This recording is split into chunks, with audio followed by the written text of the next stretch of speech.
நிரஞ்சன், நீங்க தொடக்கத்துல நீங்க முதல் சுற்றுல பேசிட்டு இருக்கும்போது சொன்னீங்க கிட்டத்தட்ட 10 வருஷமா சுப்ரீம் கோர்ட்ல இருந்து டைரக்டா ரிப்போர்ட் பண்ணிட்டு இருக்கிறீங்க. ஏதாவது ஒரு விவகாரம் வந்தது அப்படின்னா அந்த ப்ராப்ளத்தை சால்வ் பண்ணணும், தங்கள் மேலான விமர்சனத்தை எப்படியாவது சரி பண்ணிடணும், அப்படி இல்லை கரை இல்லாதவர்கள் நாம அப்படிங்கிறதுக்காக அவர்கள் பகீரத முயற்சி எடுப்பாங்க அப்படின்ட்டுலாம் சொன்னீங்க. இந்த சொத்து விபரங்களை வெளியிடுறதெல்லாம் கூட அதனுடைய ஒரு தொடக்கமாக தான் அந்த கூட்டத்தில் டிசைட் பண்ணாங்கன்ட்டு நிறைய மேகசின்ஸ் எல்லாம் நியூஸ் எழுதுறாங்க. இன்னைக்கு வெளியாகி இருக்குது இல்லையா நியூஸ், கிட்டத்தட்ட ஒரு 769 பேர்ல 95 பேர் மட்டும்தான் வெளியிட்டிருக்காங்க அப்படின்னு சொல்லிட்டு. இந்த விபரங்கள் எப்படி வெளியானது நிரஞ்சன்? இந்த வெறும் 12% மட்டும்தான் இவங்க பப்ளிஷ் பண்ணியிருக்காங்கிறது இல்ல. என்னன்னா அந்த சீஃப் ஜஸ்டிஸ் கிட்ட சப்மிட் பண்ணணும் அப்படின்றதுதான் சொல்லியிருக்கிறாங்க.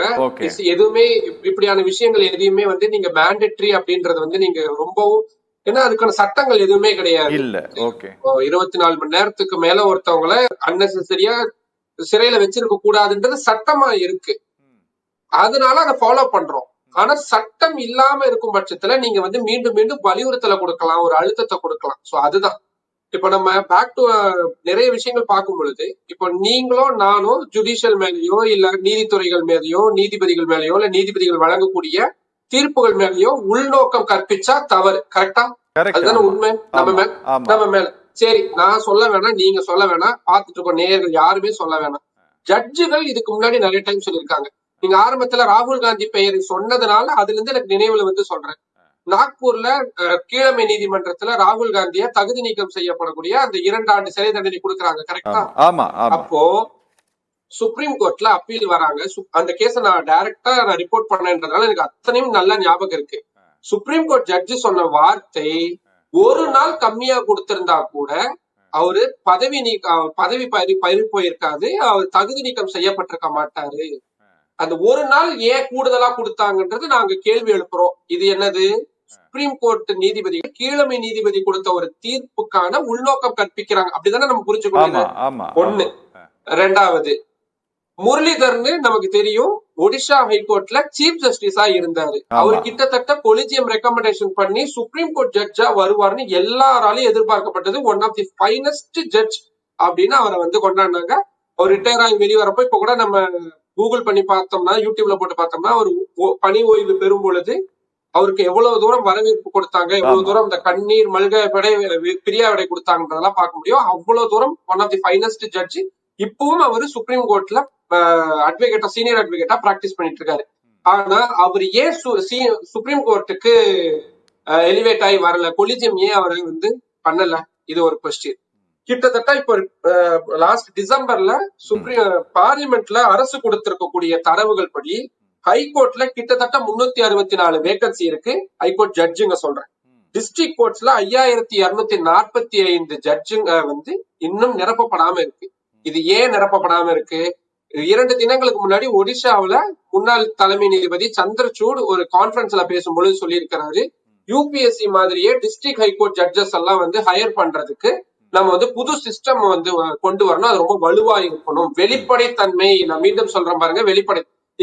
கீழமை நீதிமன்றங்கள்ல எக்ஸாம்ஸ் வச்சுதான் நடத்துறாங்க, சரி அதெல்லாம் ஃபைன். பட் ஆனா அவங்க எப்படி ஹைகோர்ட்டுக்கு வராங்க? எல்லாருக்குமே ஒரே மாதிரியான தரநிலை தான். 10 ஆண்டுகளுக்கு மேல அவங்க வழக்கறிஞரா இருந்திருக்கணும், இந்த மாதிரி சில நார்ம்ஸ் இருக்கு. ஆனா குறிப்பிட்டவங்க மட்டும் எப்படி ஹைகோர்ட்ஸுக்கும் சுப்ரீம் கோர்ட்ஸுக்கும் வராங்க? வந்தவங்க ஒரு குறிப்பிட்ட ஒரு வருஷம் கழிச்சு அவங்க ஏன் வாலண்டரி ரிட்டையர்மெண்ட் வாங்கிட்டு போறாங்க? வாலண்டரி ரிட்டையர்மெண்ட் வாங்கிட்டு போனதுக்கு அப்புறம் அவங்க என்ன பண்றாங்க? சோ இது எதையுமே நம்ம கொஸ்டின் பண்ணாமே இருக்கிறோம்ல. நம்ம இது எந்த ஒரு தனிப்பட்ட நீதிபதியும் நம்ம பெயர் சொல்லல, நம்ம யாருக்கு மீதும் கலங்கம் கற்பிக்கல, எதுவுமே பண்ணல. நமக்கு எழக்கூடிய ஒரு நியாயமான கேள்வி. ஏன்னா அவங்க வழக்கறிஞரா இருந்திருக்காங்க. அப்கோர்ஸ் நீங்க டெல்லி ஹைகோர்ட்ல நீங்க சில கேஸ் எல்லாம் ரன் பண்றீங்கனாலும் உங்களுக்கு தெரிஞ்சிருக்கும் அட்வொகேட்ஸோட ஃபீஸ் எவ்வளவு இருக்கும்னு. எல்லாருக்குமே தெரியும் அட்வொகேட்ஸோடைய கட்டணம் அப்படின்றது எவ்வளவு இருக்கும். அப்போ அவ்வளவு தூரம் பணம் புழங்கக்கூடிய ஒரு அமைப்புல இருந்து ஜட்ஜஸா எலிவேட் ஆகி வர்றாங்க. ஒரு 4-5 வருடம் இல்ல ஒரு 7-8 வருடம் இருக்கிறாங்க. நிறைய பேர் அவங்களோட ரிட்டையர்மெண்ட் டேட்டுக்கு முன்னாடியே வாலண்டரி ரிட்டையர்மெண்ட் வாங்கிட்டு போயிடுறாங்க. என்ன பண்றாங்க அதுக்கப்புறம்? இது ரொம்ப ஜென்யூனான கொஸ்டின்ல. ரெண்டாவது, ஒரு அமைச்சர் மேலேயோ இல்ல ஒரு அரசு அதிகாரி மேலேயோ வந்துச்சுன்னா உடனே என்ன பண்றாங்க, விஜிலன்ஸ்னா ஸ்டேட்னா விஜிலன்ஸ் பண்றாங்க, அமலாக்கத்துறை பண்றாங்க, சிபிஐ பண்றாங்க. ஜட்ஜ் சம்பந்தப்பட்டதுல ஏன் டைரக்டா இவங்க யாருமே ஒன்னே ஒண்ணு சொல்லுவாங்க, இல்ல அதுக்கு ப்ரொசீஜர் இருக்கு. எல்லாருமே வெளிப்படைத்தன்மையை விரும்பக்கூடிய அரசு ஊழியர்களா மக்களுக்கு சேவை செய்யக்கூடியவங்களா தான் இருக்கிறாங்க. ஒரு ஜட்ஜ் அப்படின்றதுனால மட்டுமே, மைலார்ட் அப்படின்றத அழைக்கிறதுனால மட்டுமே அவங்களுக்கு அந்த பிரிவிலேஜ், அது ஜட்ஜஸே முதல்ல அவங்க சொல்லணும். ஏன்னா நமக்கு நிறைய நீதிமன்றங்கள்ல எங்களை மைலார்ட் எல்லாம் சொல்லாதீங்க, நாங்களும் உங்களை மாதிரியான சாதாரண மனிதர்கள் தான். மைலார்ட்னா என்ன, என் கடவுளேன்னு சொல்றது, அது காலங்காலமா ஃபாலோ பண்றோன்றதுனால இப்போ இருக்கு. நிறைய ஜட்ஜஸ் சொல்றாங்க. அப்படியான நிறைய அதாவது நம்ம 100ல 97-98% ஜட்ஜுகள் அப்படிதான் இருப்பாங்க. ரொம்ப எளிமையான முறையில இருக்கணும் அப்படின்னு. ஆனா இந்த 2% இப்படியான நபர்கள் இருக்கும் பட்சத்துல ஒட்டுமொத்த இப்ப நம்ம உட்கார்ந்து ஒரு யஷ்வந்த் வர்மான்ற ஒரு குறிப்பிட்ட நீதிபதியை பத்தி நம்ம பேசவே இல்லை. நம்ம பேசுறது ஒட்டுமொத்த ஜுடிஷியலை பத்தி பேசுறோம். ஒரு நீதிமன்றத்திற்கு போகிறதுக்கு மக்களுக்கு எந்த அளவுக்கு நம்பிக்கை வரணும் அப்படின்றதுக்காக இதெல்லாம் பேசுறோம். ஃபைனலா ஒரு ஸ்டேஜ், அதுதான் நீதி கிடைக்கிறதுக்கு ஃபைனல் ஒரு ஸ்டேஜ் அப்படின்னா அது எவ்வளவு தூரம் பியூரிட்டியா இருக்கணும். நாடாளுமன்றத்திற்கு ஊழல்வாதிகளையும் மர்டர் பண்றக்கூடியவங்களையும் நம்ம அனுப்பி வைக்கிறதுக்கு யாரும் தயாரா இருக்க மாட்டோம். நம்ம அதை திருப்பி திருப்பி சொல்றோம்ல. 2 வருடத்துக்கு மேல தண்டனை பெற்றவங்க பார்லிமெண்ட்டுக்கு, ஏன் சுப்ரீம் கோர்ட்ல இப்ப ரீசெண்டா ஒரு கேஸ் போட்டிருக்காங்க.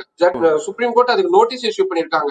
அப்படியான ஒரு மோசமான வழக்குகளை சிக்கக்கூடியவங்க வாழ்நாள் தடை விதிக்கணும், அரசியல வரவே கூடாது. இது எல்லாருக்குமே எல்லாமே பொருந்தும் பொழுது நீதித்துறைக்கு மட்டும் ஏன் இந்த பிரிவிலேஜ் கிடைக்குது அப்படின்றதுதான் ஆஸ் ஒரு ஜேர்னலிஸ்டாவும் சாமானியனாவும் எல்லாருக்கும் எனக்கு எழக்கூடிய கேள்வி. இது எல்லாருக்கும் எழும் அப்படின்னு நான் நம்புறேன். ஓகே.